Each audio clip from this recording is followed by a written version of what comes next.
Greetings and welcome to the United States Transhumanist Party Virtual Enlightenment Salon. My name is Gennady Stoliarov II, and I am the chairman of the U.S. Transhumanist Party.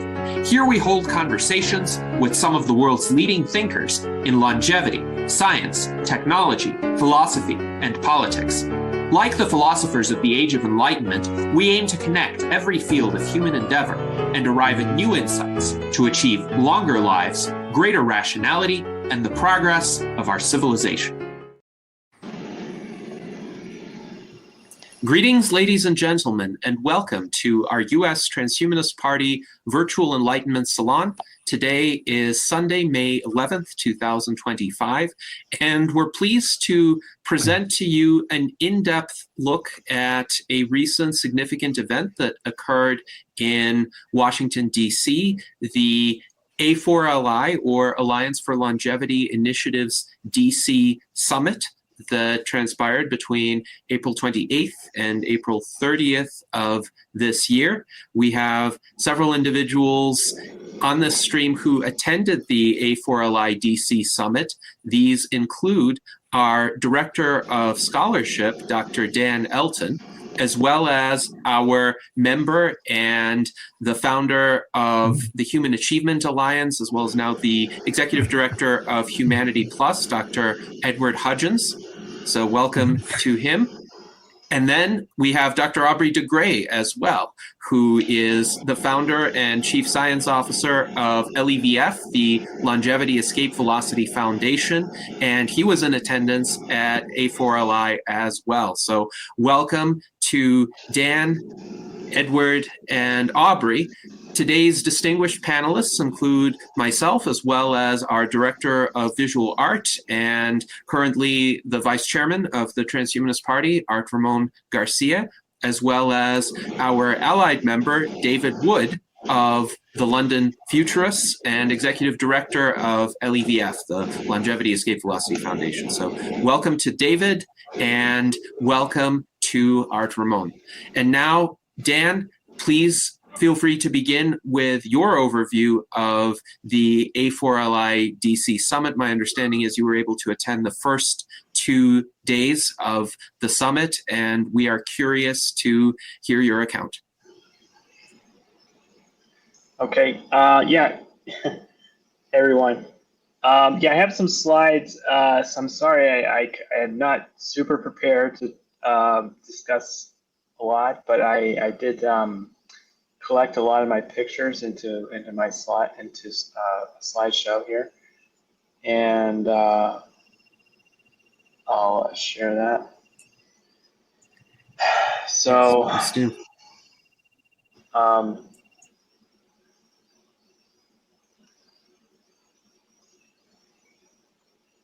and my understanding, while Dan is preparing his slides, is that the congressional briefing that A4LI conducted is also available now on the A4LI YouTube channel. So I'll briefly post the link to that for anybody who is interested in watching it after this salon. But the congressional briefing, per my understanding, occurred on the last day of the summit. And Dan is going to start with the first day. So please go ahead. Okay, yeah, so these are just some pictures I collected. I'm sorry I didn't really get to prepare for this presentation that much, other than just putting these pictures together, but I'll try to go through kind of what I remember and what stood out. I really enjoyed the talks the first day, and it was at the Top of the Hill Convention Center, which is literally right near the northeast of the Capitol building, so really nice venue. And one of the first speakers here was Irina Convoy, and she largely talked about the I believe it's called plasmapheresis, or blood exchange between old and young mice. And one one of the fun things was she asked the audience whether they thought if you took old blood serum and young blood serum and you mix them together, what would the effect be? Would it have more of the effect of the old serum or more of the effect of the young serum? And I think most people guessed correctly that it's the old serum dominates over the young. Why that is exactly, I don't know, but it sort of intuitively makes sense.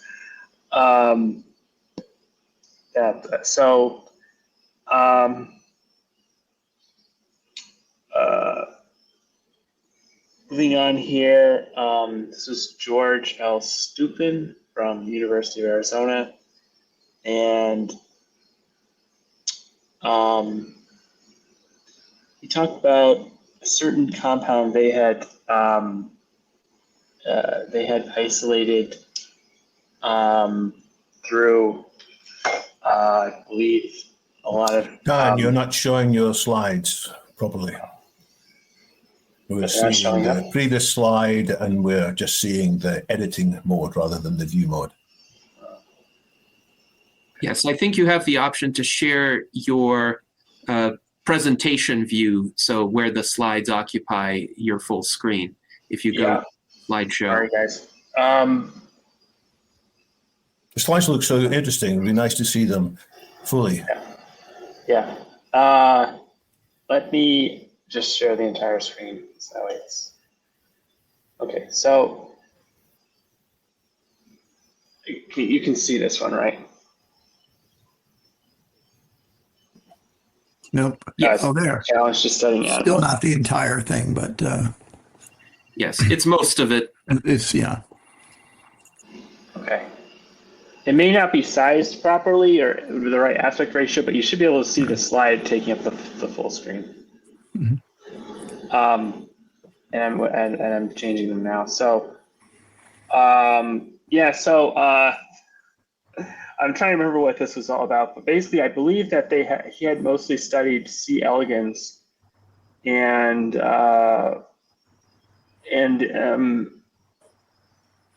he was actually sort of arguing that there's some advantages to studying like metabolism and stuff like that in C. elegans due to the much the shorter lifespan, like 3 weeks instead of 2 to 3 years, lower cost and other things.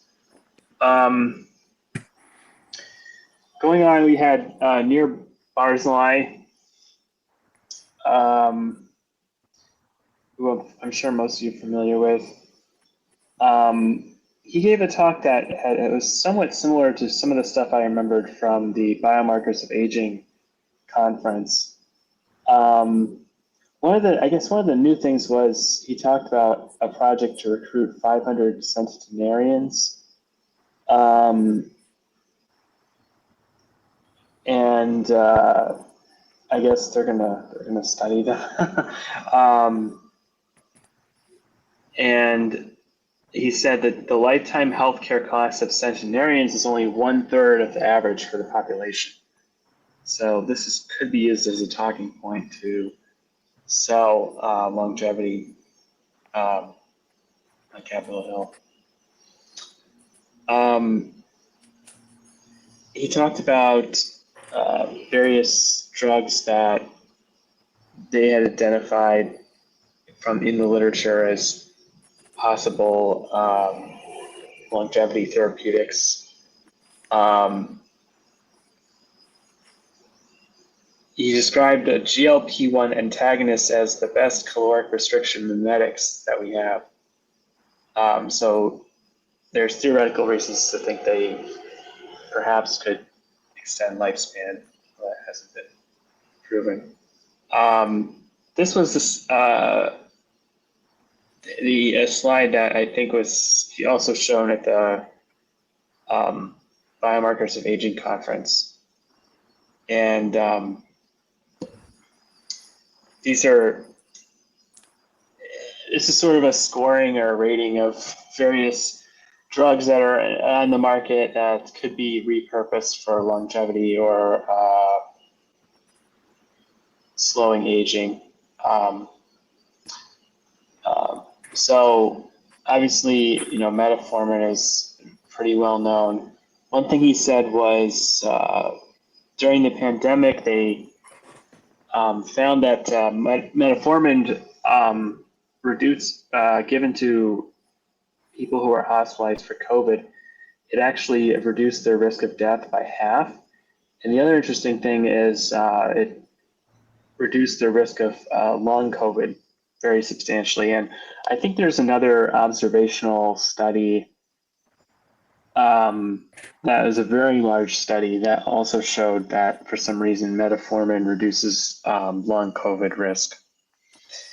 So that could be by some effects on the immune system, but we don't really know. And then he mentioned rapamycin in passing and said, it would be higher on this list if there was more human data, most likely. So,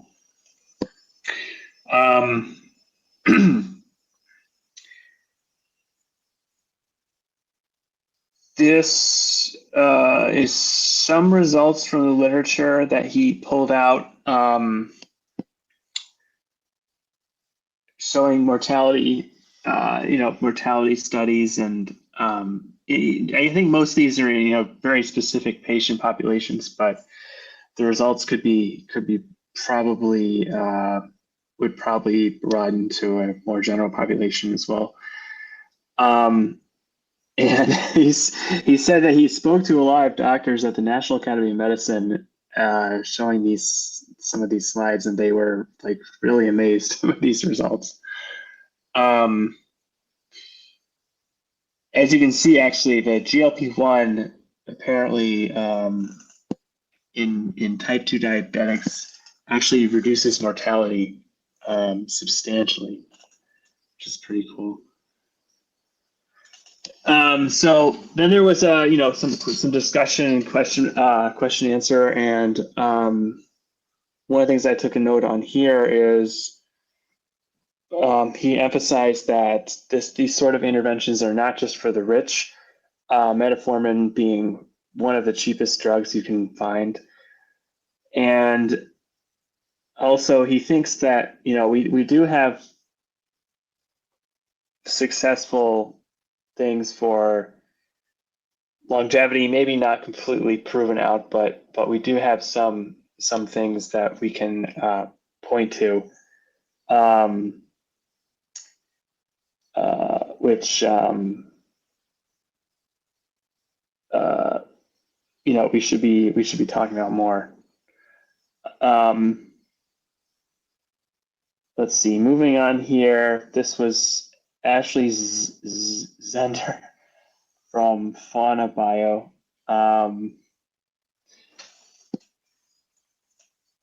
They're studying animals that hibernate, like the famous ground squirrel that can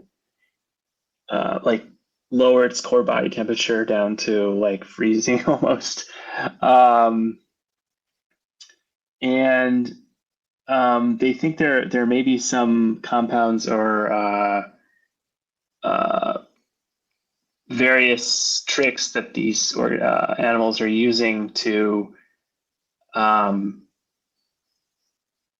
basically protect their bodies through this long period of hibernation. And I guess she was saying that hibernators live significantly longer than non-hibernators.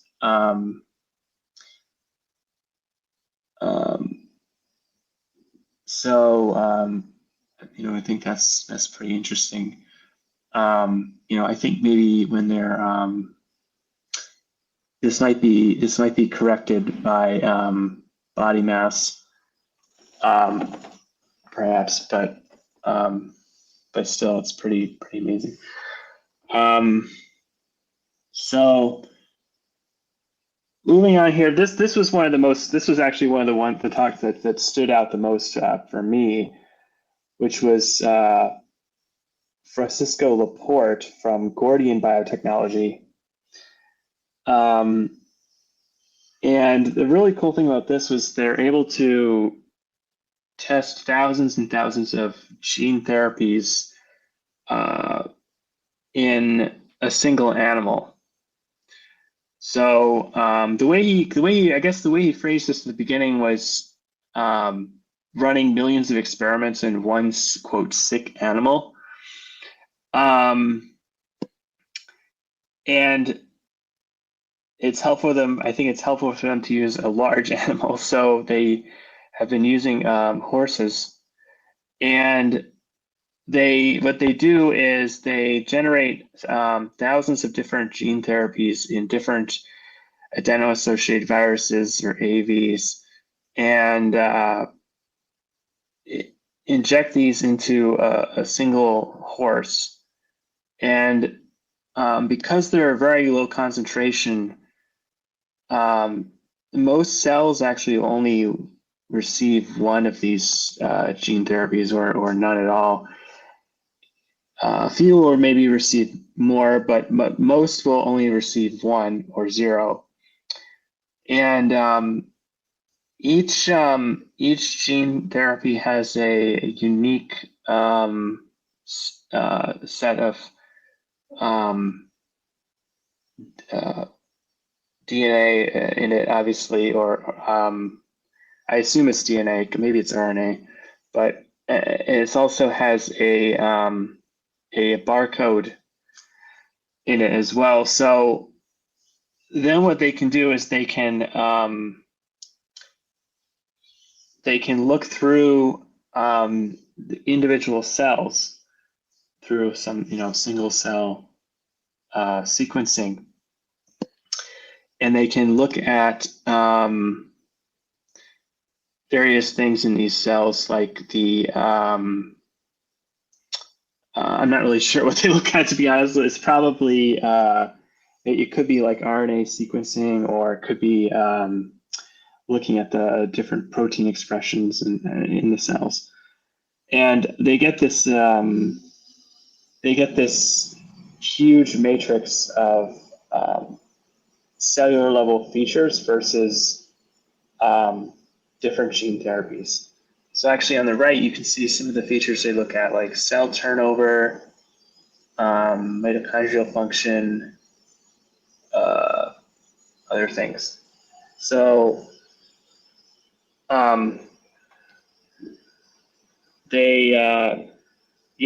so this is basically a way of screening for thousands and thousands or even millions of gene therapies. Of course, they're only looking at single cells, so the larger effects, there may be larger effects that aren't being captured, but this is a way of screening and narrowing down the search space very efficiently. So so anyway, I thought that was really cool. If I had more time, I would have prepared more to say about it, actually, because it's so neat. But there was also Eric Morgan from BioAge Labs. They have a lot of things in their pipeline. One of the big things is exerkines, which are compounds that are similar or identical to what's produced during exercise. So they're also called exercise mimetics. There was Jobetz Lacroix from Retro Biosciences. So the way he started his talk was, he said, a lot of people have died in Ukraine. That's really bad. It's also bad. The same number of people have died in just the past 2 days. So aging is also important.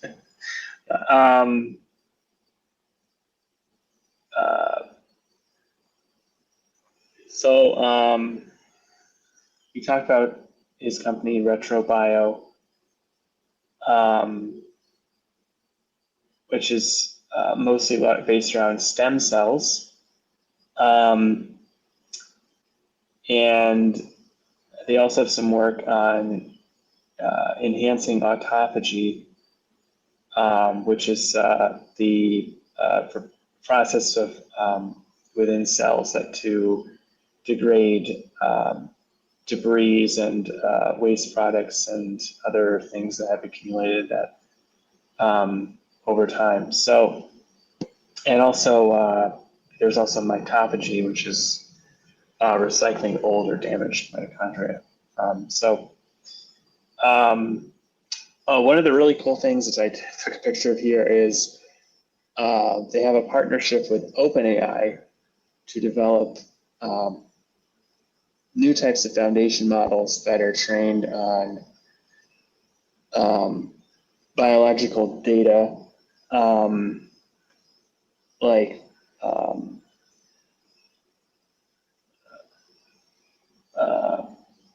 I guess amino acid sequences of proteins, and a relation between sequences and functions, or the that sort of thing. Again, I would have liked to have prepared more to say about this because I think it's really cool, but I'm sure you could find information online about it. I don't think it's completely secret. This is showing their prospective timeline. I guess their first and the first thing they're focusing on is the autophagy trials, which of course these will take several years. But, yes, Dan, I wonder if you could click on this little hide blue link here, because it says StreamYard.com is sharing your screen, and actually, just click on the blue link that says hide, so that we can see. Yeah. Oh, no. Yeah, this will work now. Yeah, thanks. So then we had just, hopefully you guys are finding this interesting, and it's not. And feel free to jump in at any point if you have additional comments. So,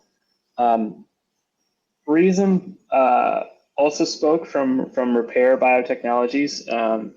They're focusing on atherosclerosis,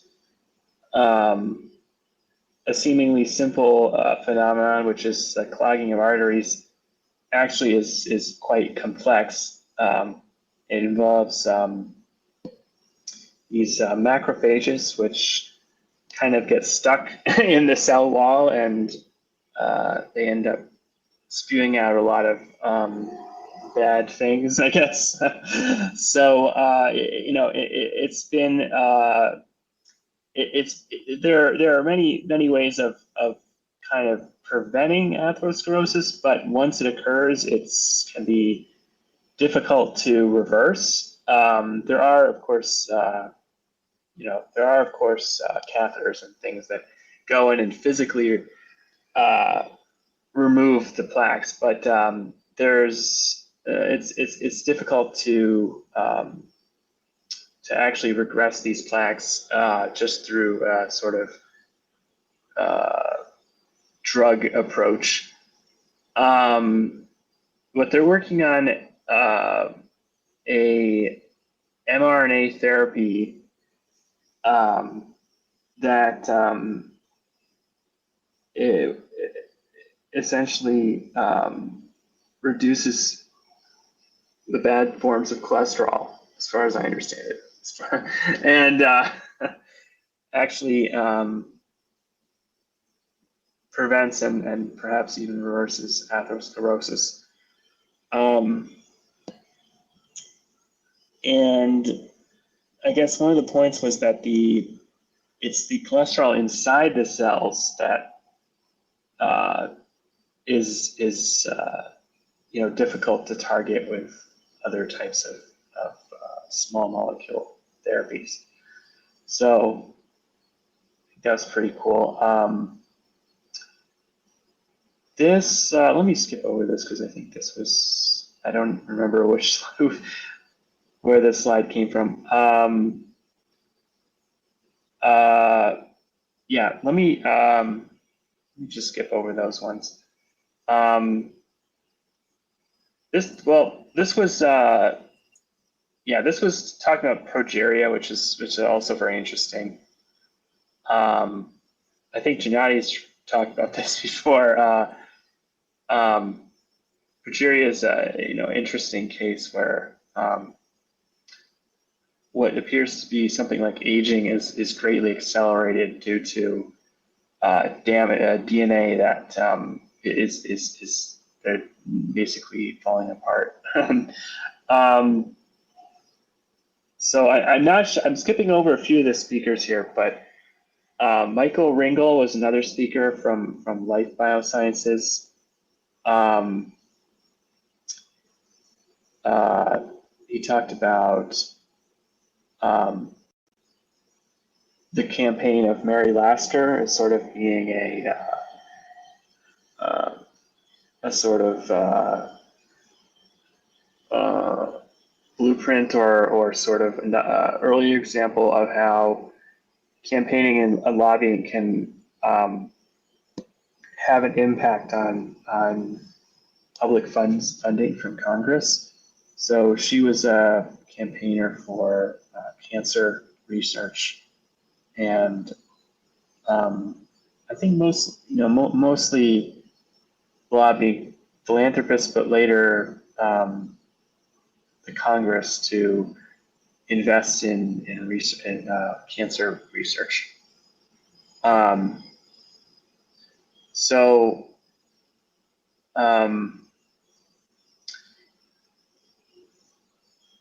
Yeah, he talked about the Yamanaka factors, which I'm sure most of you are familiar with. And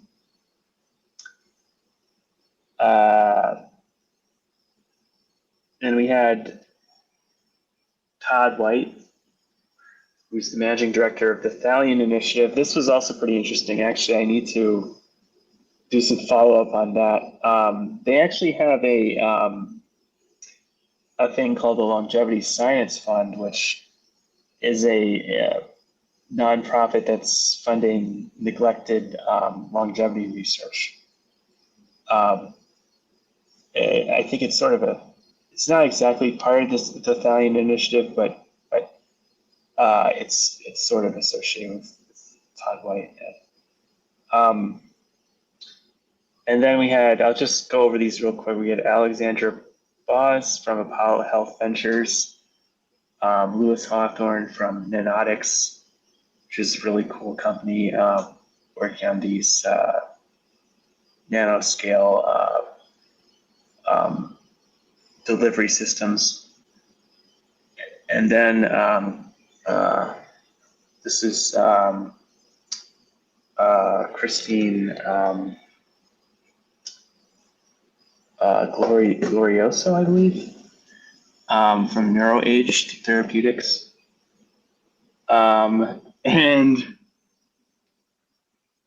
this was, I forget who this was, but this was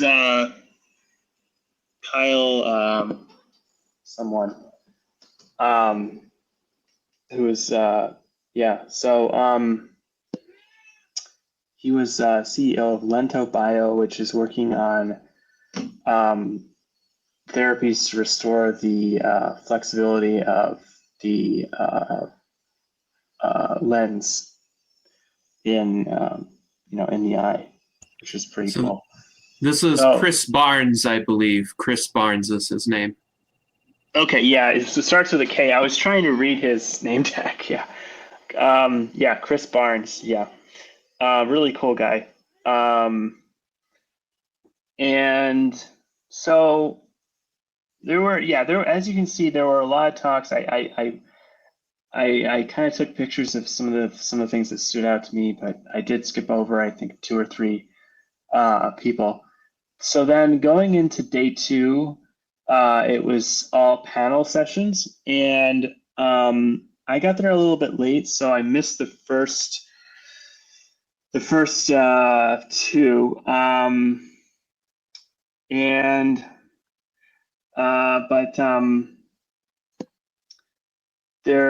this was the panel on clinical endpoints for aging interventions.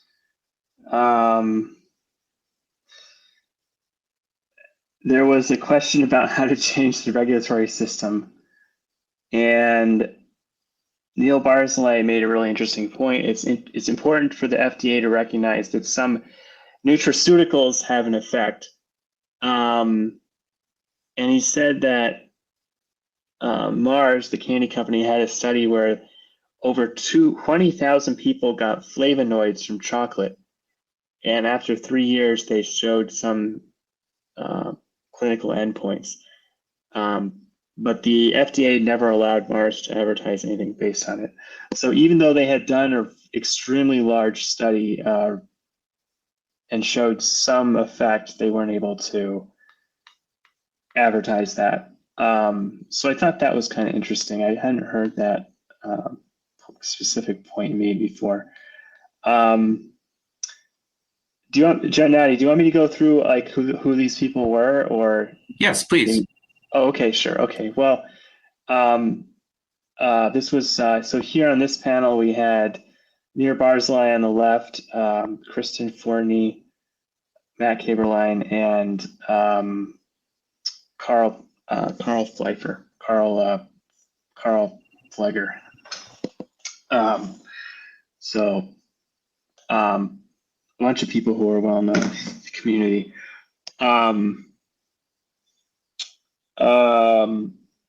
This is something else I took a note on. There was a question: how do we incentivize geoscience therapeutics? Yeah, so Kristen Fortney said, she had done a lot of work on sarcopenia, but there wasn't a clear path towards getting approval for a therapy that actually prevents sarcopenia in her view. There's been, and Nir sort of agreed, like there's been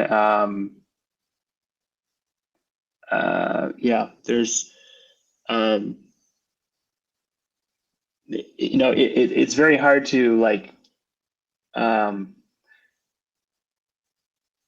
show like a regression in sarcopenia once it's occurred, or like actually treat it, but it might be what they like to show is sort of a prevention of it.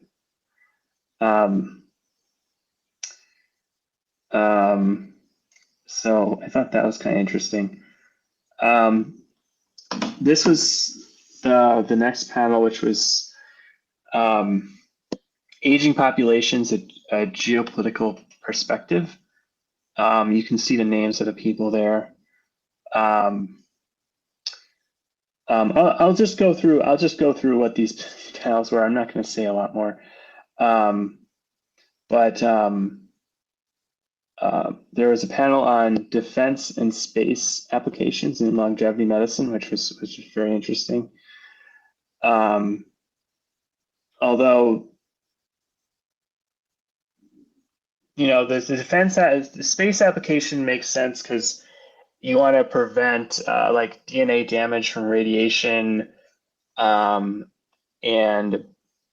other, I was a little bit less convinced of the military applications, or the military, what the defense interest would be in longevity, but obviously they want their soldiers to be healthy and able to handle like highly stressful situations, things like that.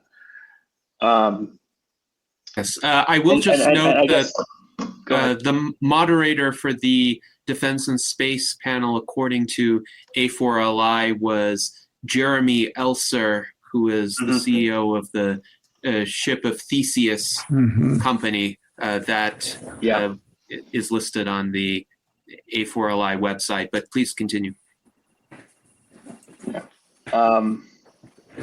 Yeah, so I think that's kind of all the pictures I have. How about we have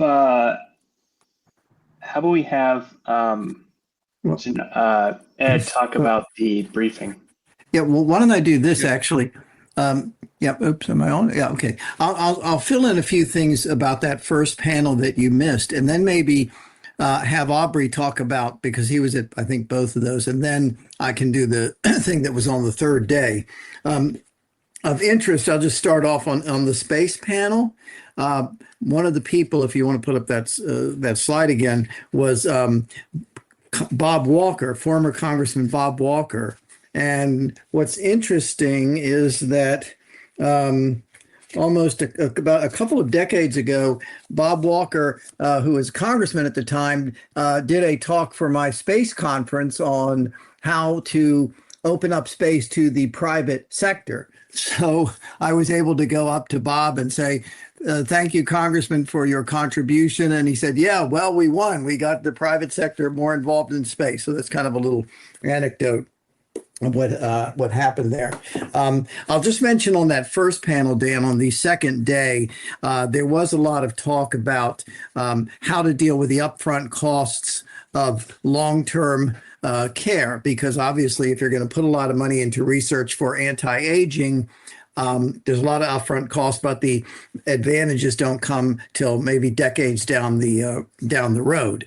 And it's easier to say, well, we're going to put something into research into cancer right now because, hey, that's an immediate issue that we can, or ailment we can deal with. So there's a lot of talk about how to do that. And some of the discussion, I was happy to say, was around what to do with reforming the current system, pointing out the advantages of reducing aging to the economy, which of course most of us here know about these arguments. Let me see. I'm trying to look at who said what. Someone pointed out that we're talking about $367 trillion in additional economic productivity over a 10-year period.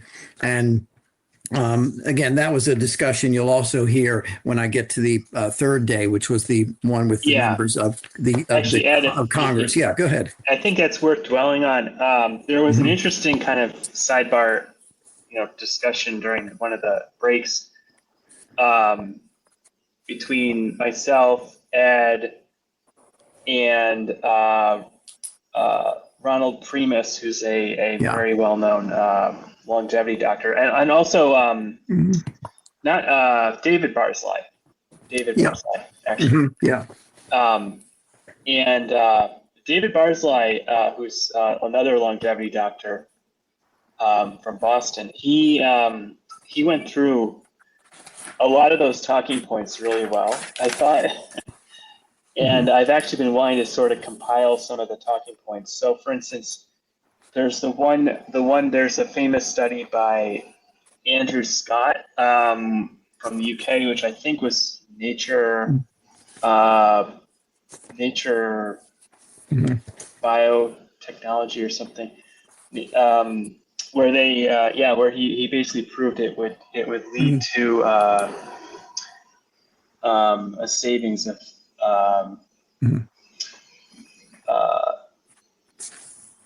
like 200 trillion or something over 50 years. Wait, let me see. Let me get the exact. Yeah. I was gonna say, and one of mine was here that Eric Morgan, BioAge Labs, talked about the half $1 trillion in costs of chronic diseases, which of course goes way down. And so we can change the regulatory framework. Yeah. Initially, I'm starting to compile some notes on this actually. Initially, there was an estimate in 2013 that a 2.2-year increase in life expectancy would be worth 7.1 trillion. But then they Andrew Scott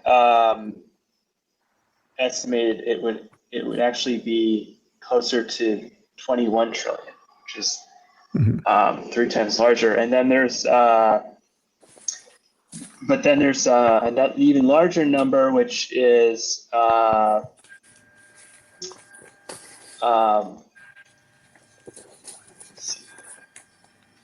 there's a lot of numbers out there. There's another one which you just referenced, which is something like 200 trillion in savings over a very long stretch, which is larger than like the entire world economy. Yeah. So it's was, incredibly large numbers. Yeah, that was who made that one? Hold on, I have it right here somewhere. I think it was also Andrew Scott, but I think he's talking about in that for that number. John Maldine, or no, not John Maldine. Yeah, I don't have it here. Anyway, one of them said $367 trillion over 10-year period. And again, if you listen to the things that are posted online, you can get those numbers. But I took a lot of notes about it. So that was Andrew Scott. Actually, 367 trillion over 10 years. Yeah. By slowing aging by 1 year. Wow. Yeah. Okay. Well, so these numbers are not actually savings.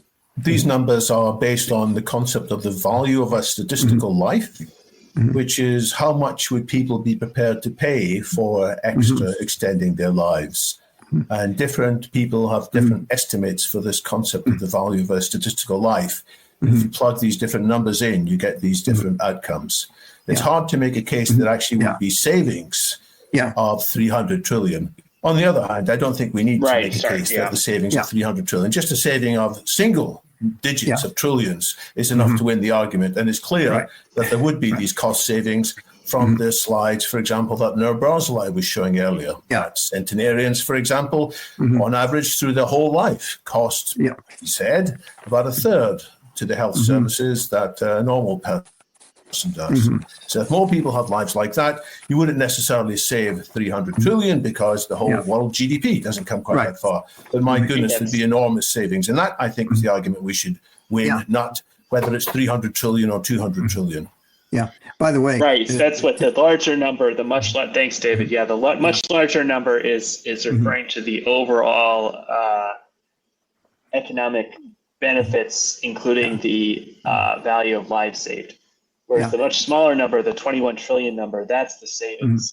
Yeah, there's over 30 years. Over 30 years. So yeah, and we have numbers of savings, for example, to our current system. In other words, reductions in cancers and so forth going ahead. So we have those numbers. We have the numbers, and I think it was John Maldine talked a bit about older, more experienced workers who stay in the workforce for extra time. Not only are they not necessarily going to be pulling down the Medicare, which we have in this country, but also they're going to be contributing to the economy. And so there was a whole discussion about that. But there's also a very realistic discussion about how do you bribe people when they're 65 years old in this country or 62 or whatever it is? How do you bribe them to stay in the workforce? And so there's a whole question about reforming Medicare, and but that's a different issue. But that was some of the discussions we had. Yes, indeed. I would say, just, by the way, again, I've sort of said my piece. I do my thing after Aubrey makes his remarks because he was at the first day or two. So we're trying to get Aubrey to reconnect right now. I sent him a message. Okay. So I think you should go ahead, and then when Aubrey joins us, hopefully he will be able to share his impressions. Okay, sure. Yeah. Dan's done a good job of reviewing the first couple of days, and I'll just make a few remarks. I don't know if you want to put up that photo I have of the members of Congress. The third day was there it is on Capitol Hill, and this was focusing especially on the Longevity Science Caucus, which Dylan Livingston, who's in the middle there, helped to launch in the U.S. Congress. All the way on the right of the photo is Congressman Tonko, who's a Democrat from New York. Second from the right is Congressman Gus Bilirakis from Florida. He's a Republican. Oh, and by the way, all the way on the left is Dr. Oz, who's in charge of Medicare, Medicaid right now in this country. And the gist of the arguments were the members were generic. They weren't talking about specific breakthroughs, but the focus was on how prevent how dealing with aging, putting more money into aging research rather than just to the things that obviously need to be researched as well, cancer and the like, would prevent future ailments. And that whole idea that we talked about earlier about if you can put money up front for these things, it's going to really reduce costs as well as save lives and a lot of misery in the long term. I think both of the members of Congress, certainly Tonko, I think, focused on the fact that America's life expectancy and longevity is actually going down, and it's not just because of COVID. And so there is a lot of need for not only the reforms, but to look even deeper at those issues. Also, there was, of course, the whole cost challenge. This is during the time that in Congress that they're debating the budget. And so, of course, money is crucial here. And so talking about longevity in terms of the ballooning costs of especially the aging population, which, by the way, that includes me right now. So just for your information. And again, the need for resources on anti-aging. By the way, Dr. Oz, who's on the end there on the left, he's in charge of Medicare, Medicaid, and he made the point because the administrations get a lot of criticism saying they're trying to get rid of Medicare, Medicaid. He said, no, that's not what we're doing. We're trying to make it more efficient. So it's not just a matter of looking at the budgets or looking at how many people are working in those the agencies, but it's about how do we make it more efficient. This is from my own work and not from what was said at that event. I know that in a number of states here in the U.S., where in fact you've allowed Medicaid is for people who can't afford, normal care because of their low incomes or whatever. And it's a federal program that goes to the states. But where the states have been allowed to experiment, and I know this again from future work or past work that I did, you get better patient outcomes where you give, for example, a poorer person, well, you can go to this doctor or that doctor, or if you find someone who can do it or a hospital that can do exactly the same thing for less cost, will actually give you extra money. There's a lot of these experiments that have gone on at the state level that have been pretty good. So I think Dr. Oz had just come back from Michigan, I think it was Michigan or Wisconsin, talking about exactly those things. So that's something I suspect you're going to see in the future, at least I hope so. The other thing, of course, and he didn't talk a lot about this, but it is an issue that what do we do with Medicare as life expectancy extends, and how do we treat that? Let me go ahead and move on to Jim O'Neill real quick. I know Aubrey's not here, and I know about the background, of course, of Jim and Aubrey. I know that David Wood there knows about it as well. But Dylan and I both went to the hearing. Jim O'Neill is up for number 2 at Health and Human Services. His testimony was fairly generic, and a lot of the questions and answers were really dumping on RFK Jr. He was basically kind of the target, and they were saying, well, do you agree with RFK Jr. about vaccines? Do you agree with him about autism? Do you agree with him about all of these things? And I thought Jim handled it pretty well. On autism, which if those of you who may not have seen, RFK Jr. basically said, well, people with autism can never have jobs, can never do this, can never do that, and so forth. And frankly, that's not correct. But what Jim did, and I think he was probably right about it. He said, well, if you're talking about the extreme on the spectrum, that's true. You have some people who are who have such severe autism that they can't function. However, there's a whole lot of people who, of course, obviously can, and Jim's worked with some of them. And so I thought he handled himself pretty good on that one. On vaccines, he said he's very pro-vaccine. He just has issues about who should mandate it and how they should mandate it. So I thought he did a pretty good job. He didn't really talk about longevity, but I talked to him, and Dylan and I both talked to him afterwards a little bit. And I know that this is going to be something on his agenda. The point is, he's got to get approved first before he can do any of these things. So And I told him, obviously, we'd like to help him in any way we can. I'll mention two other quick things and then kind of open it up for questions. Many of you may have already gotten an email from Dylan about what's going on in Montana. And that is the right to try. There's legislation to expand right to try, which of course, means that the state can say if someone is critically ill, they have access to FDA medications that have not been approved. And 40 some states already approved that sort of thing initially, and now Montana is trying to extend it even more. And I'll find Janani, you might have the link, and you can put it in the chat there. If not, I'll try to find it and put it in there so that we all have these great talks, but if you really actually want to help, this is one of the ways you can do is contact your member of Congress or sorry, not your member of Congress, but people in the policymakers over in Montana about this. I'll mention one final thing. I wasn't going to mention this, but we have a new Pope who's an American who lived in Peru. And I was writing a piece about that. And you might say, what the hell does that have to do with what we're talking about? Well, up until last night, it didn't have anything to do with what we're talking about. However, you probably saw that the new Pope has said the most dangerous threat to humanity is artificial intelligence. And this gives me an opening to do something I was going to do on what I was writing about anyway. As you know, he spent a lot of time in Peru. He is a dual citizen of the United States and Peru. Well, I did work in Peru and with a very revolutionary Peruvian named Hernando de Soto in the late 80s. He did this really wonderful book called The Other Path. In Peru, the Sendero Luminoso, the Shining Path, was a Maoist guerrilla movement. So he wrote this book, The Other Path, El Otro Sendero.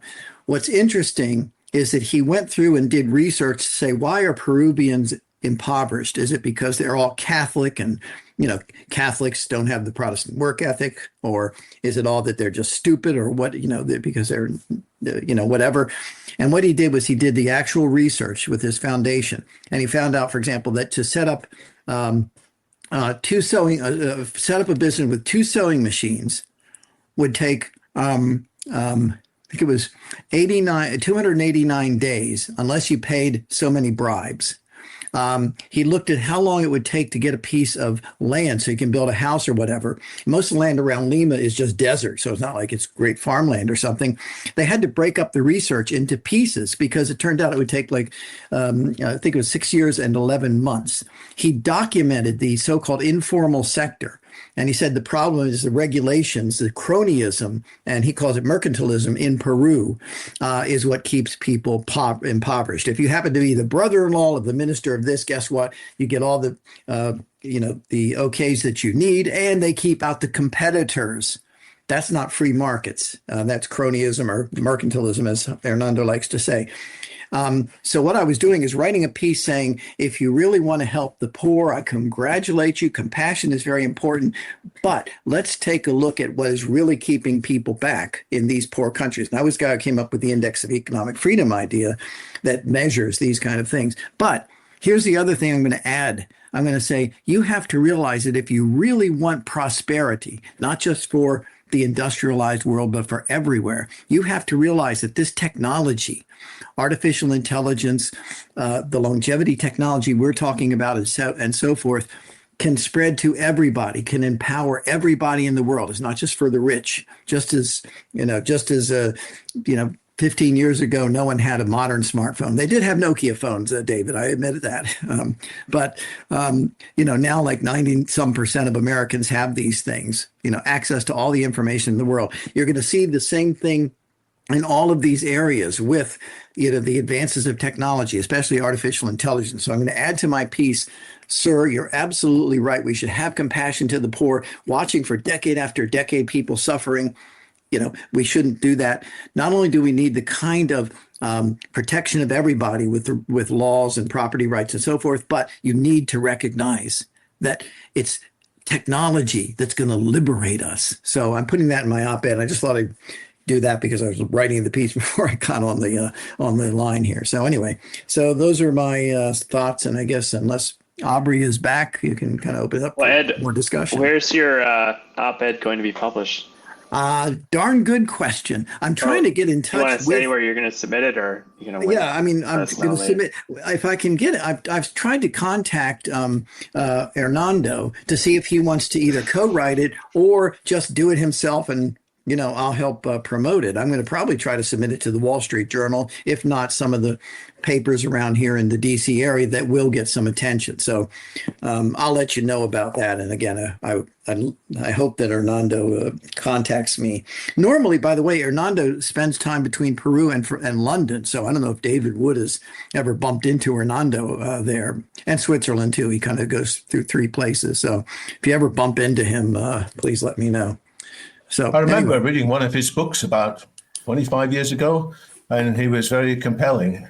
I'm not sure it was that one. I can't even remember what book it was. I'll have to look it up. Yeah. But he did strike me as probably the mystery of capital. Yeah. He made a big impression on me that you need the clear property rights. That there were other glib explanations as to why various societies hadn't worked. Right. And you do need a structure. And liberty depends on various rules and regulations. Yep. And he does this also in the other path, where he documents, for example, if you're in Peru and you have a small business, probably illegal, but who cares? You're making shirts.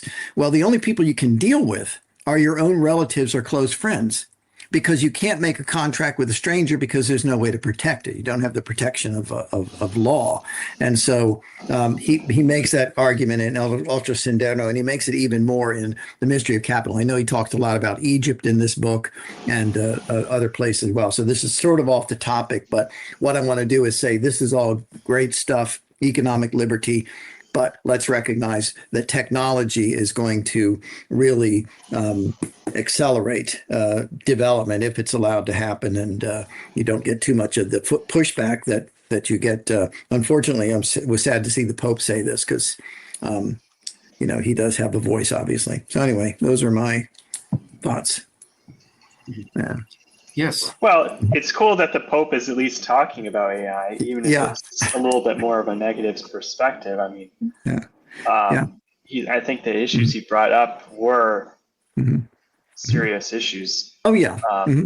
And I'm hoping that because he's an American, has I think advocated for the Catholic Church to be more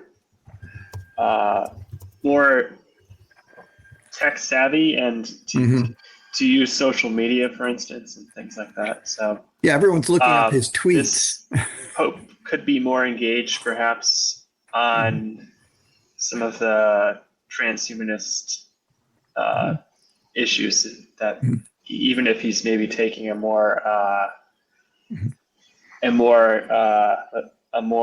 techno pessimistic or techno kind of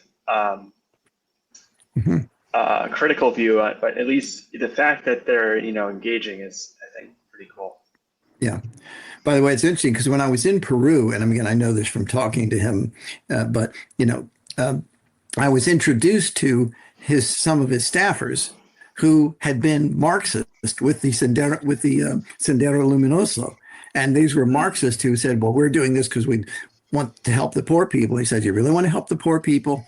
Here's what you do." And so he was able to convert Marxists to helping to really liberate the poor people. By the way, it's interesting because I walked through these areas where they have invasions, where during a weekend or something or a holiday, masses of people come in, they stake a claim to a certain piece of property around Lima. Most of it's just sand. There's nothing really special there. They put their number there. They have self-protection forces. And then they start building things up. So some of these were just little shacks with some cardboard or some mats. Some were more wood put together, and some were actually nice looking brick houses in the middle of these areas. It was all mixed together, and very, very interesting to just walk through and see that these people are really entrepreneurial, just like anybody. But it's just that they don't, as David Wood quite correctly pointed out, they don't have a legal structure to protect the property rights, to regulate things in a proper way. And But anyway, as I say, I'm making the point, especially now in this piece, about technology as liberating. Yes, there are problems with it, but look, as an American who's been tweeting, the Pope should appreciate the potential of technology. So anyway, that's my thinking. Yes. David, you have some thoughts on the A4LI event, so please go ahead. Great. Well, I wasn't there, so I have heard from quite a few people who were there, and I really appreciated hearing from both Dan and Edward, their reflections. I guess I have a few general points I would pick up. One is the sheer variety of technical innovations that was presented. There's not just one idea about how age-related damage might be addressed. There is so many different ideas. And on the one hand, that's very refreshing. It means we have multiple things we could look into, multiple different approaches. On the other hand, it's pretty bewildering for an outsider.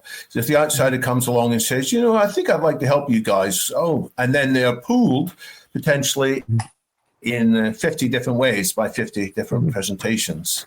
So we as an industry, the longevity industry, need to help the outsiders in part by saying, there are all these interesting things, but these are potentially really groundbreaking.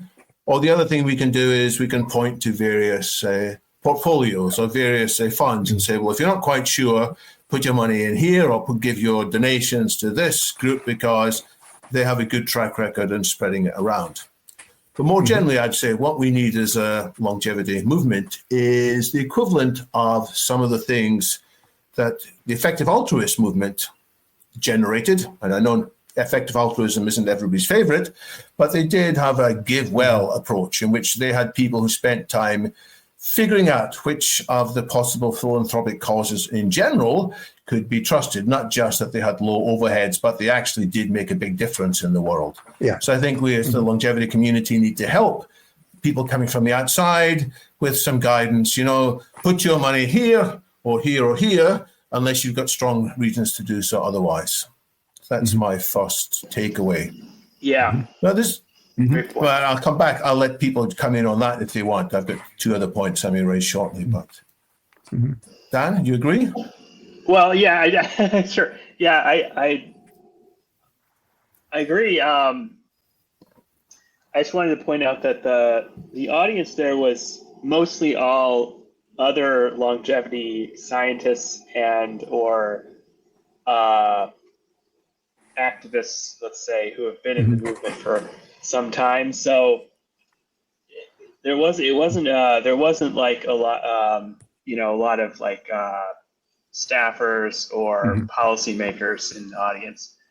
I would agree. Like if there were, staffers or policymakers, it would have been pretty bewildering. Given like just because the talks were more on the technical side. One of the pieces of feedback I had for Dylan was, which I think someone else had echoed during some of the discussions, was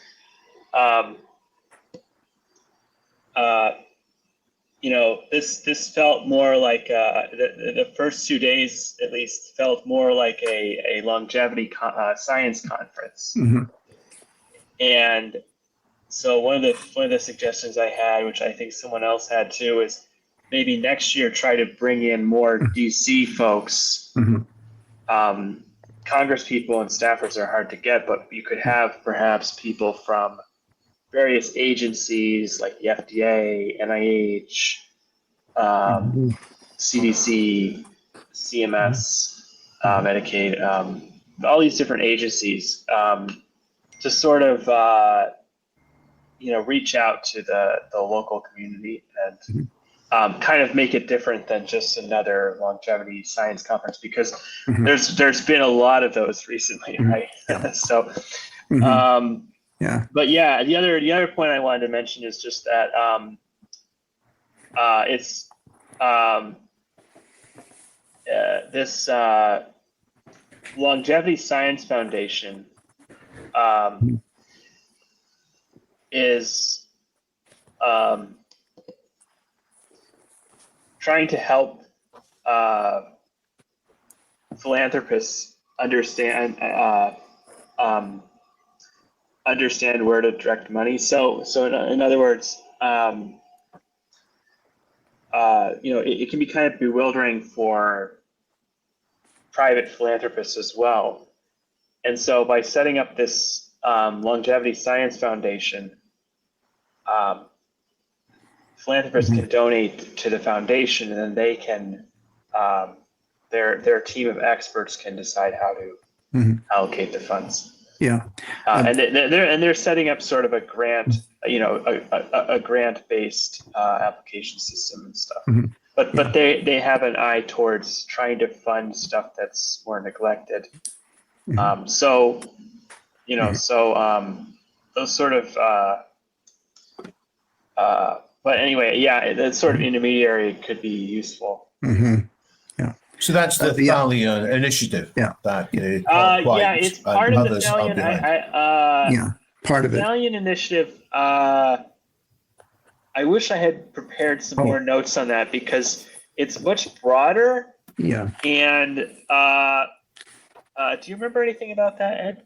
Yeah, I'm trying to look for my notes here and probably can't find it. Well, they say on their website, they want to help rethink the fundamentals of the biology of aging. Right. So I'm not entirely on board with that because I think we already know enough about how to address aging to make real progress.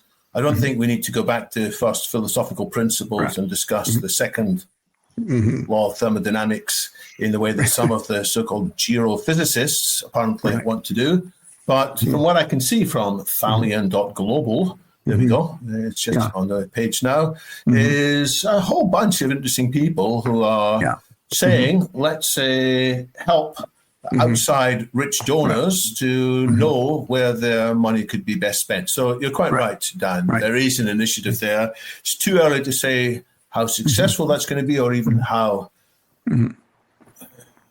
whether it's pushing in truly the right direction, although they have lots of advisors who should know what they're saying. Right. So that may indeed help. Yeah. So perhaps in, I don't know, a month or two's time, maybe, Gennady, you can get somebody from the Thalian Initiative to come and give an update on one of the virtual enlightenment salons. That's a great idea, actually. I think it's relatively new, but and I think the Longevity Science Foundation is, I think, separate, but there's an overlap in the people involved. So like Todd White is involved in both. And I would add, by the way, David, your point is very well taken because I've worked in public policy for decades. So I know that, this looks really great in theory, right? All of this looks really great in theory. So how do you make it real in the world? And a lot of it is an educational process. Since I mentioned this book, I'll mention it again. I did this 2001, 2002, around that time. And part of what we had to do was take these notions of how do you commercialize space and integrate NASA with, private companies, which has turned out to be Bezos and Musk and those guys. And a lot of it did center around going to Capitol Hill, doing luncheons, doing things like this, putting out material in bits and pieces. I like to say I'm such a good writer. I can write something so simple that even a member of Congress can understand it. So that's got to be really simple. But seriously, it is a matter of educating and getting people up to being able to be conversant with these things. And what I'm hoping is that with the Longevity Science Caucus, the 2 members of Congress or other members as well are involved in, plus some work I'm doing. The Republican Party has a meeting every 3 weeks of their sort of conference where experts like me come in and say, here's some important stuff we want to get out to the members and so forth. I've been trying to find if there's something similar on the Democratic side because it's obviously not partisan, but that's part of what I'm trying to do. We also have a longevity PAC, as you know, and I'm also an advisor on that. That's Dylan and myself and another guy. So, but I completely agree that it's an educational issue, and that means picking out the priorities, picking out the big pictures, whether it's budget or whatever, and not getting so much into the nitty gritty, what about telomeres and this kind of thing that you just kind of lose your audience. Well, telomeres are quite easily understandable from Actually, they are. shoelaces, almost Oh, yeah, everybody they are, gets the ideas of telomeres quite quickly. But Right. we should be able to communicate at the right level. And Yes, that comes exactly. back to the issue Dan raised. Why don't we have more staffers attending these meetings? Why don't we have more political advisors there? And perhaps that is the $64 billion question, because Yeah. we're quite good at talking to our own community now, Yeah. and lots of fascinating debates, but we need to reach the people who've got significant budgets at their disposal. Maybe Jim O'Neill is the answer. Maybe the people that the Thalian Initiative are talking to is the answer. But I feel there is more that can be done. And since Aubrey de Grey's not here, let me put on my Aubrey de Grey persona for a bit. And I'll tell you what Aubrey's answer is to how to get political staffers more interested. And he will say they'll be interested when the public are talking about it regularly.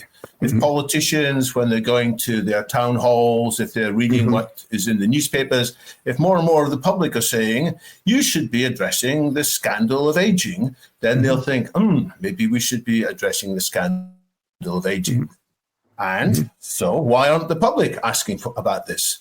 And it's because the people who the public respect most of all, the influencers, the social media giants, the people who've got hundreds of millions of followers on YouTube, they aren't talking about it either, And so, of course, there are some people talking about it a little bit. There are podcasts and so on, but they are quite peripheral.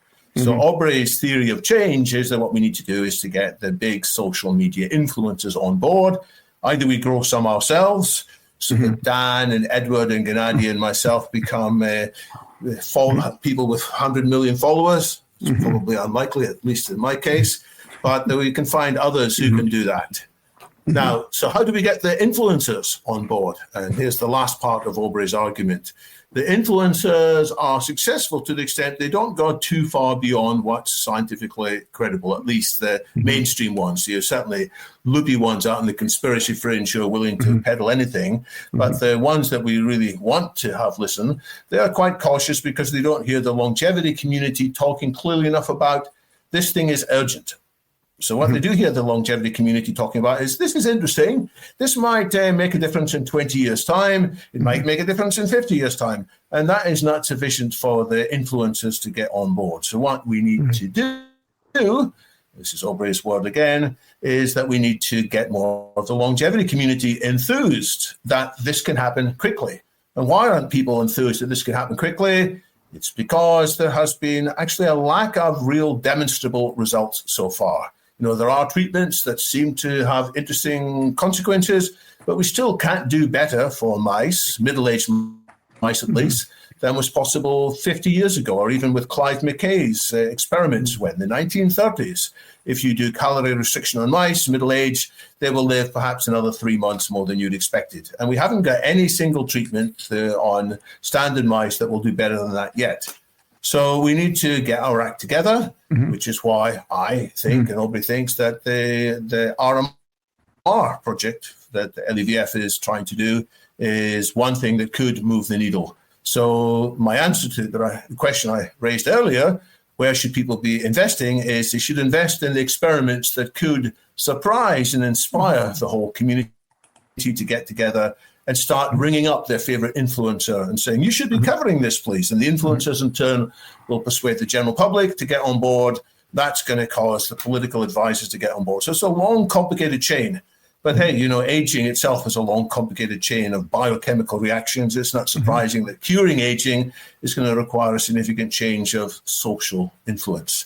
Yeah. Right, let me take my Aubrey de Grey hat off there. Right. And he would say it much more robustly and with a different flavor of English, but I think that is how we can make a difference. So before I say anything else, I'll pause in case anybody on the panel wants to chip in there. I'll just say I agree with you.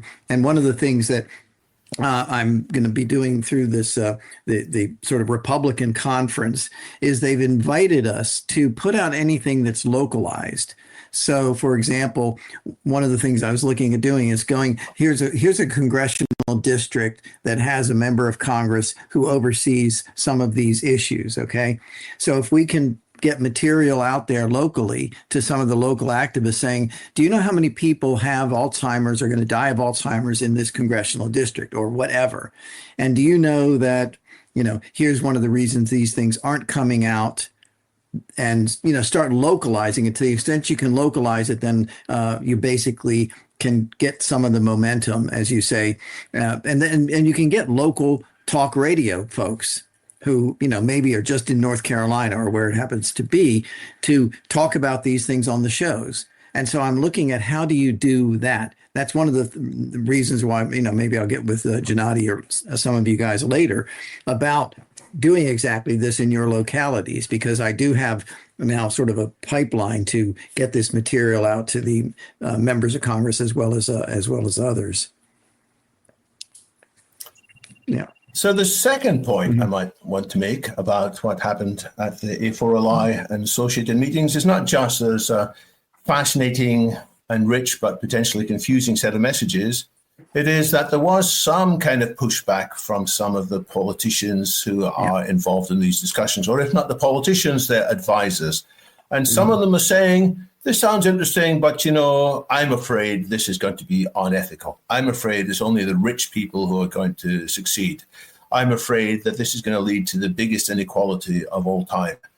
And, of course, we hear lots of criticisms of longevity. And we have a list of maybe the top 12 or top 15 common issues: population, overpopulation, or social status. The rich people, the old people will keep in power forever, and so on. But I think the one that is the most troubling is the possibility that there'll be a two-tier system.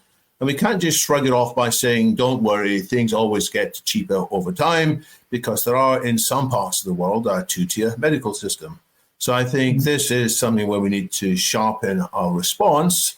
And that's why I wrote a blog recently on my own personal blog, which I think might appear shortly in the chat. It's, there we go, Choose Radical Healthy Longevity for All, where there's a couple of things. It's not just healthy longevity, it's radical healthy longevity. And it's not just for some, it is very much for all. And by the way, it is a choice. We are not just going to sit back and wait for this to happen.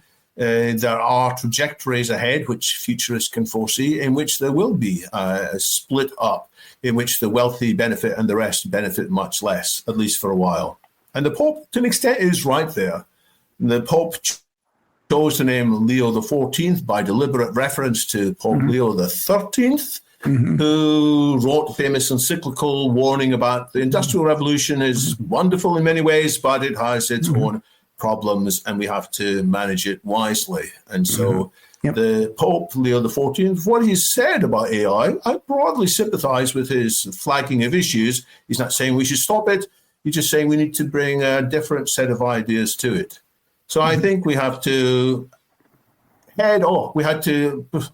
connect head on with this challenge of inequality. And we can't just say, don't worry, it always works out for the better. It will require political action to ensure that the costs are driven down.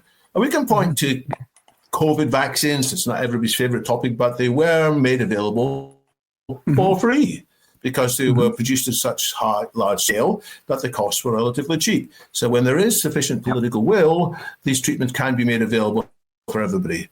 But it is an argument that needs to be fought. That's my second point, and maybe I'll wait in case there's any comments before I wrap up. Stunned silence there. I think I go back to a Pew survey.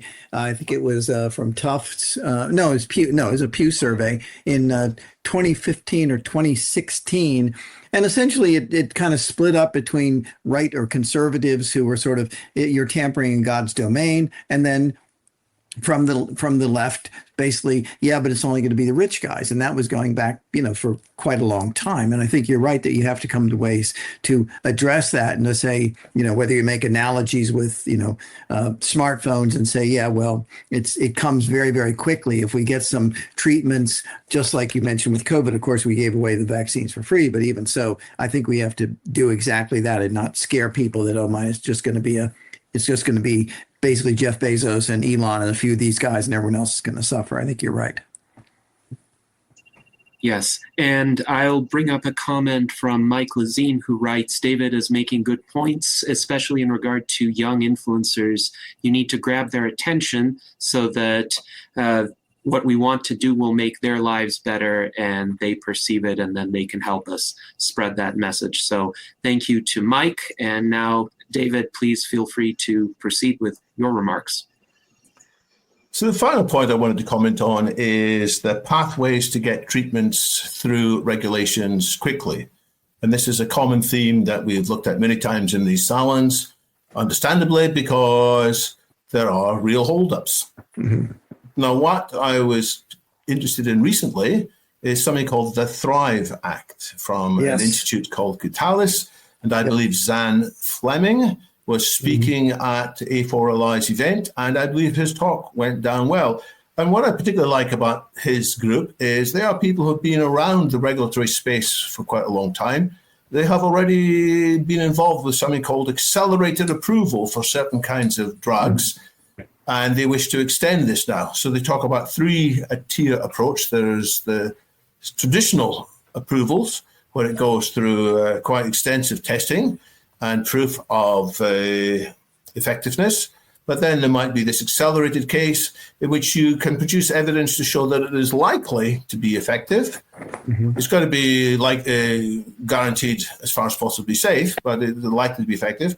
And there's even an earlier tier in which there is sufficient scientific evidence that it is reasonably likely to be effective.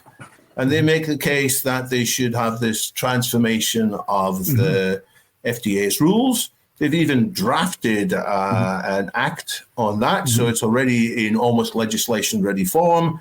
So that is encouraging. It's not saying burn it all down, let's have no regulations. It's recognizing there are some legitimate concerns that there might be dangers from drugs which aren't efficacious and which bad actors or naive actors or dubious actors are pressurizing vulnerable people to take when, in fact, it's just going to drain their financial budgets and do no good. So I think that is a very encouraging balance. There's a bunch of people who've been around the industry for a long time. There's a whole history to Zan Fleming. He was involved in metformin in the very early days. So he knows about the history there. He's involved in the definition of a term called metabesity, which is the kind of metabolic syndrome, that there's one group of biological disorders which give rise to a whole bunch of different diseases, which is very similar to the principles of aging. So I look forward to getting them on board. And I noticed that Bernie Sanders from the Healthspan Action Coalition, who has been in consultation with Catalyst quite a lot, he was in the audience earlier, if not still there. And so I think there is a growing movement that this could be the solution to the vexed problems of how can we accelerate approvals without opening the floodgates to lots of bad consequences.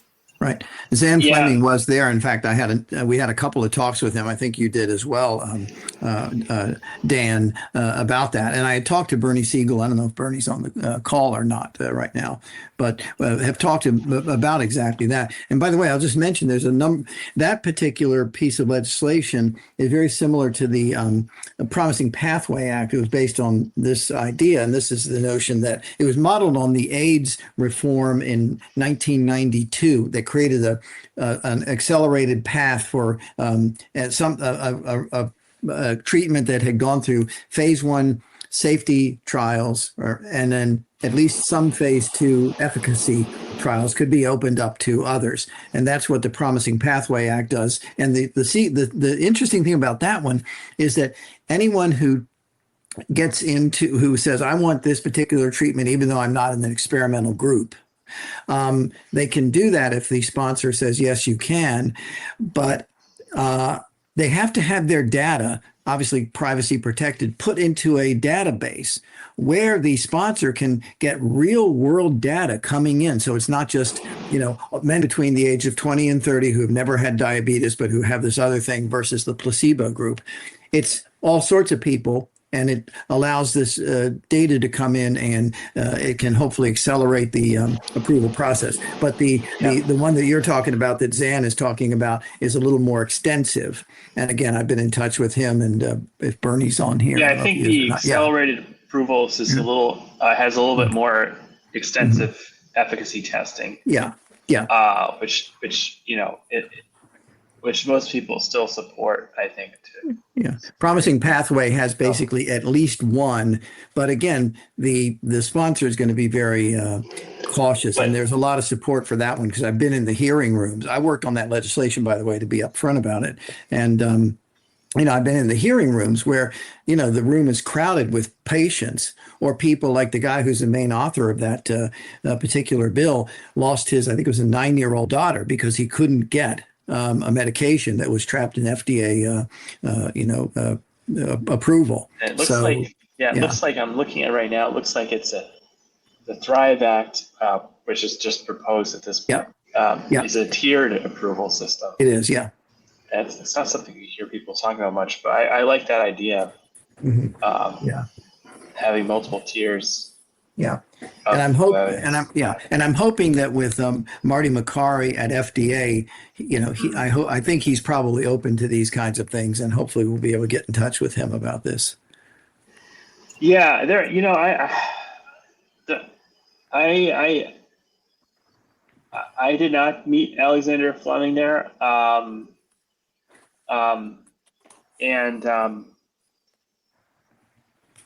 I would have liked to have seen more discussion about the regulatory reform, especially like you're saying with Marty Makary there, and he's and also Vinay Prasad now.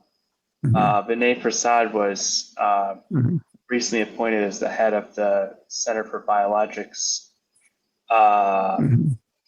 research at FDA. So he's essentially in charge of all the approvals for biologics, which includes vaccines and biological things like antibody therapies, and but Vinay Prasad is interesting because he at one point he was arguing for stricter trials, in particular on cancer drugs, because they had been using surrogate endpoints for cancer drugs, which is a relatively easy hurdle. Basically, with a lot of these cancer drugs, they just had to show like the tumors were shrinking. So it was kind of a lower hurdle, you might say. But what he argues, what was happening was there were way too many drugs flooding onto the market, and there was this phenomenon of medical reversal where larger studies and more longer-term studies would show these drugs weren't really effective at actually treating cancer in any real, clinically meaningful way. So he had been arguing strongly for greater regulation, at least cancer drugs. But then during the pandemic, he was actually arguing for a faster emergency use authorization for the Pfizer vaccine. And he was very upset when the FDA delayed it and pushed out the potential authorization to beyond the election into mid-November, or late November. So he actually, it's a little bit hard to find, but he actually has an article online going through the whole history of the vaccine approvals and basically arguing that they went way too slow. Yeah.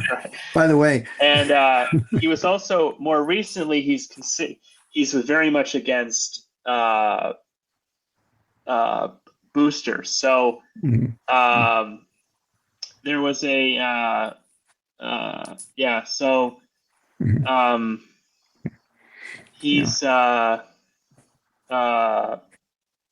he's sort of a mixed bag, let's just say, but I think that he's a very smart guy who's outside the mainstream. He might be able to he might be willing to take on board some of these ideas to shake things up. And then Marty McCarry, as FDA commissioner, I think is a relatively good choice. He wasn't my top choice, obviously. I was I liked this guy Joseph Golfo, who's not very well known, but and also Jim O'Neill or Balaji. I had a little article about those guys. But Marty McCarry is relatively good. He also was pushing for faster vaccine authorizations, and and he's also talked about, like you had said, he's talked about groupthink, and how it can stifle progress in medicine. So and then the other thing that's happened recently with Marty McCarry is they released a little video just kind of with him and Vinay, just kind of talking about their sort of philosophy, which was actually, and they posted it on social media, and that was actually pretty cool because it's giving, the former FDA commissioners have generally not been very public. And so the fact they're doing this, they did this kind of informal video, and it's pretty cool. And they were saying like they're hoping to get more transparency into the FDA's thinking. And then the other thing is Marty McCarty is really excited about AI. So they recently started experimenting with AI to help with review of applications, because some of these applications, I guess, are like hundreds and hundreds of pages of data and experiments and things. So they've already supposedly found that the AI can save like days of work, I think is what they said. More than days of work, actually. Reviewing these applications and finding, problems in the application and stuff like that. So, by the way, so that's kind of cool. Yeah. By the way, just on the FDA thing, one of the questions that came up in the first panel discussion of the second day, which I don't think you were there, was about the fact that it's not just the United States, but there's an international issue there. And I mentioned that the last couple of Congresses, and I don't know if they're going to do it this time around, Senator Ted Cruz introduced legislation that said if a treatment is approved in another basically industrialized country, like in Britain or France or one of these places, it's okay for the United States. Someone had brought up exactly that issue, and so I don't know. I think someone else pointed out that at the I think that came up during a Q&A, and I think the panelists, I forget who it was, they basically said like the FDA would never, the FDA would never be allowed cool with that. I mean, it would have to be Congress to really push it through. No, they're probably not going to push it through. That actually puts came pressure up, on them. There was discussion about, well, why don't we just go through to some of these charter cities, like Prospera. Oh yes, these special. I know the people involved in that. Yeah. Yeah, but there was interesting, and one of the people there was actually the CEO of MiniCircle, which is a gene therapy company that is making available follostatin gene therapy in Prospera. So, what was that? Yes, in Prospera. So there was a question. So he was talking. So this guy was talking about how they've made available this gene therapy, and so there's a question that came up. Well, why don't more companies start, making things available quicker in these low regulation special zones and charter cities and stuff. And essentially, one of the panelists said it would essentially be like death for the company because the FDA would basically refuse to work with them. I thought that was interesting. Yeah. So there's another approach to accelerating treatments. And I'm picking this up from a book that I read recently, which I like a great deal. It's a book by Ezra Klein and Derek Thompson called Abundance. It's generated quite an interest. It's mainly targeted to the Democrats. It's basically saying, hey, Democrats, we've messed up. We've talked about building a society of abundance, but we've got on our own way far too often. We've got laws, the old green laws on protecting land are preventing us building out solar panels more quickly. We're terribly slow at building high-speed rail, and so on and so on. But in the latter half of the book, second half of the book, they change gear. It's not about why are we so bad at building things. It's why are we so bad at inventing things. And they talk a lot about mRNA vaccines, which is absolutely fascinating. They point to the work of, let me get her name, Katalin Kariko, who was laughed at for a long, long time that her ideas on mRNA vaccines could never work because, indeed, there were dangers with them in the earliest incarnations. But she kept plugging away for 15 years, hardly receiving any funding until it turns out that when there was a search on for COVID vaccines, that this turned out to be a very promising approach. And finally, in 2023, she got the Nobel Prize. But why wasn't this kind of alternative science funded better? And it's because there's too much, I heard the word earlier, referring to Martin McCarry's criticism, too much groupthink. And there are too many funding agencies that want to give funds only to things that are pretty similar to what's already been given out. And there is a lack of willingness to take risks. It's a lack of willingness to fail, frankly. And a lot of these big bets will fail. But if we don't make these big bets, we will not develop the new solutions as required.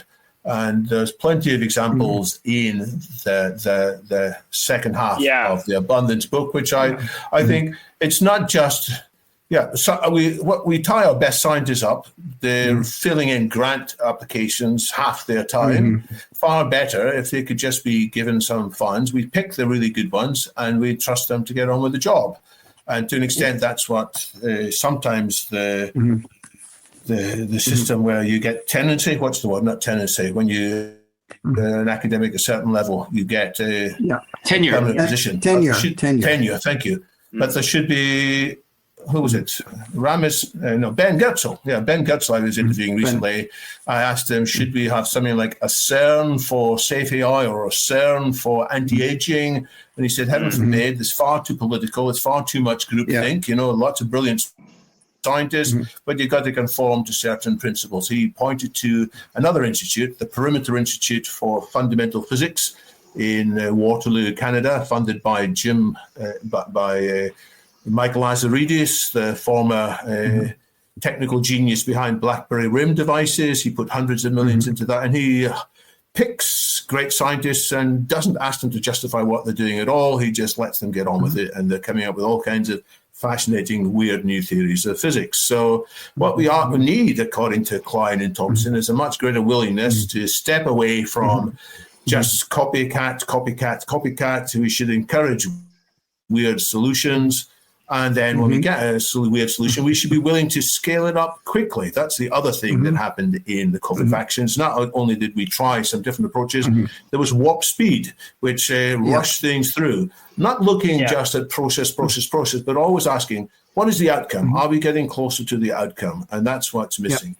So I think I'm going to be talking more about this book soon. I'm still getting my head around it, but I think it's a very useful contribution to accelerating solutions. Well, Dan and I actually Saturday went to exactly a meeting of a group and I pointed out that there's two Abundance books, David. It's the one you talked about, and it's the earlier one, of course, by Peter Diamandis. Who's co-founded Singularity University with And my own Ray small Kurzweil. contribution, sustainable superabundance. Yes. Yep. And So- of course, there's Eric Drexler's Radical Abundance 2013, which he Yep, we got that launched one at a over London here, too. Futurist event in 2013.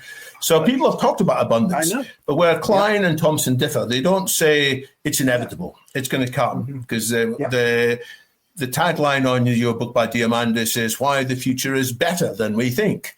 And what Klein and Thompson say, the future could be better than we think, but we haven't actually built it. We've been distracted. We've been constrained by our poor institutions, by our out-of-date politics, regulations that made There's this sense regular one. earlier. That's right. That's Yeah. the new one. So I think it's a very useful contribution to the debate. They're saying we need government, but it's got to be government of the right kind, not government that's always checking. Are you sure you've done everything entirely fair and just? Are you doing every single climate impact review? Are you doing every disability? You know, if we keep on doing that, we won't actually generate the abundance of energy, the abundance of food, the abundance of healthcare solutions that we so desperately need. Yep, agreed. Yeah, they talk about how some of the environmental regulations can actually be abused by people who are against development to actually delay the development. Like there's one called NEPA, which has been sort of utilized a lot by quote NIMBYs who are against it. But I also read that book. I actually listened to an audiobook. And I think it's a very exciting movement. And the second half of the book is more about improving science funding, and there's probably a lot of lessons and things there that are relevant for longevity, because a lot of the longevity research is still a little bit outside the mainstream. And when you have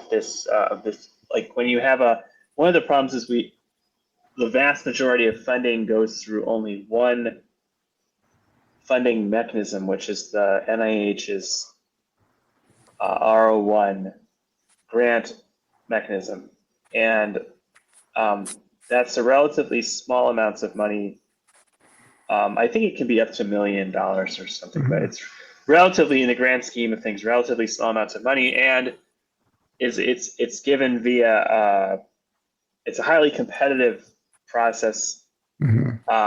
That's where the peer reviewers review everything, and there are some benefits to peer review, but it tends to also be biased towards more established sort of directions, and generally not willing to take on much more riskier, unproven directions. So I think, so one of the examples was Caitlin Carrico, like you said. She had a lot of her grants rejected. And that was very disheartening for her. And I think at one point she almost was thinking of quitting science because she had been a postdoc for many, many years, and she wasn't getting grants, and she didn't know if she's going to be able to become a professor. So that's a really interesting example, really powerful example.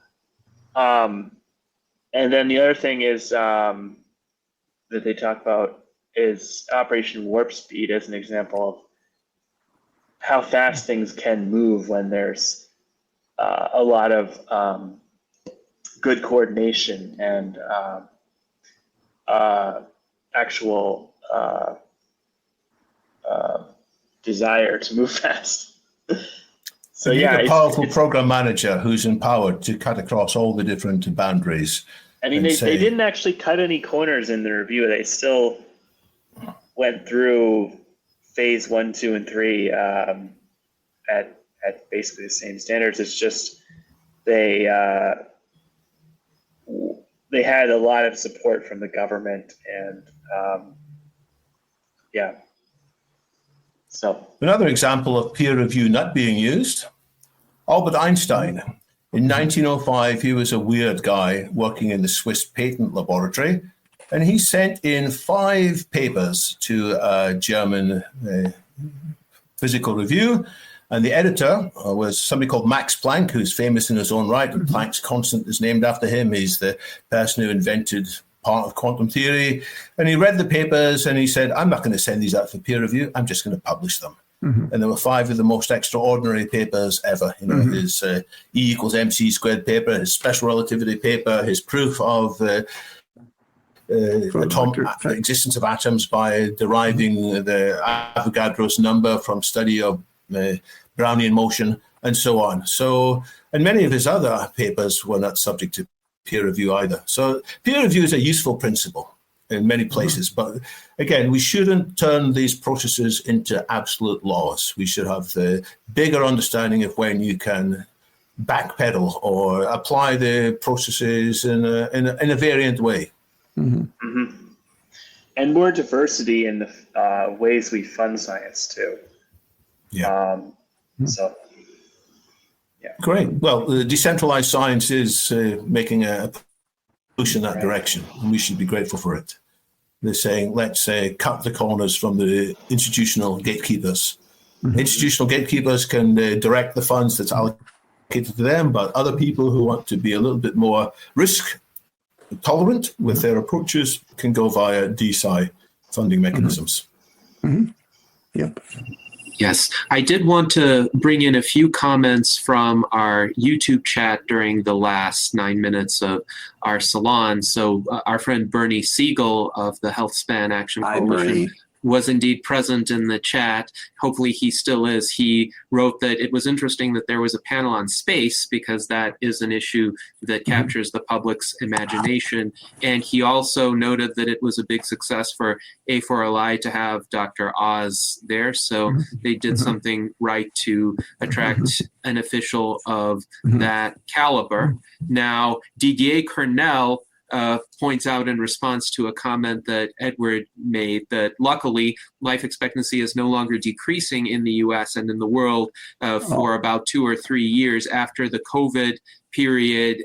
And for the US, there was a stagnation and decrease during about 10 years, but it did rise a bit in the last 2 years, if I recall correctly. So that's some good news, but it's still a very incremental rise. And of course, it does not address the major issues that caused the decline in life expectancy, like the deaths of despair among many middle-aged Americans, and still the lingering toll of COVID. Certainly there are many fewer COVID deaths, but that disease has not been solved. Now, on the issue of Vinay Prasad, this is interesting because he strikes me as a bit of an inconsistent character. On the one hand, Dan mentioned that he advocated for expedited approval of the Pfizer vaccine, but he opposes vaccine boosters, and now he has placed significant obstacles in the way of the Novavax booster getting reauthorized. For those who are not aware, Novavax is the only non-mRNA vaccine available right now in the United States. It's a protein-based vaccine, and many advocates of anti-COVID vaccination believe that the Novavax vaccine actually offers longer lasting protection and protection against a greater diversity of variants. So it's not clear why Vinay Prasad would oppose reauthorizing the Novavax booster, especially given his past advocacy for expediting vaccine approvals. But Dan, or anybody else, I wonder if you could shed some light into that. Well, I'm just hearing that for the first time. I'm not surprised, but I'll put a link in here. This was an article that he wrote, and part of it was, in my view, saying that we moved a little bit too slowly, and you can see section 4 in this article is kind of about how they delayed it till after the election, and he thinks that there was political reasons for that. And so I thought that, but yeah, he's actually shifted his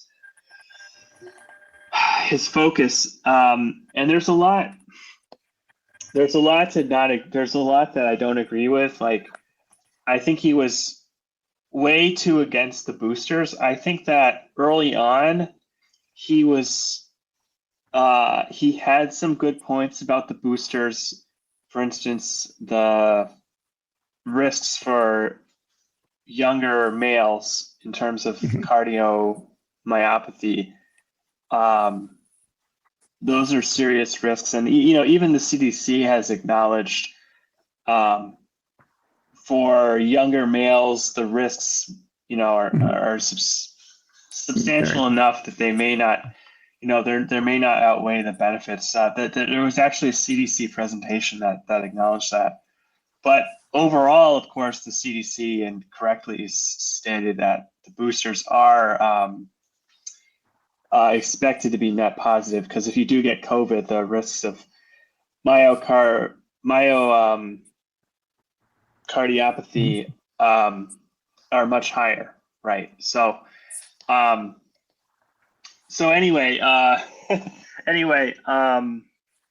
we should welcome people who can change their minds on but reflection. So long as it's not just under political pressure, so long as they're not just trying to impress their bosses or their sponsors. On his Substack, I think he's fallen to this phenomenon of audience capture, where your audience, you end up becoming a bit of an ideologue that is just playing to your audience. So on his Substack, he's become, I think, a little bit too anti-booster, and he's also denies long COVID. He's sort of a long COVID denialist. So yeah, very much a mixed bag. He's a smart guy, though.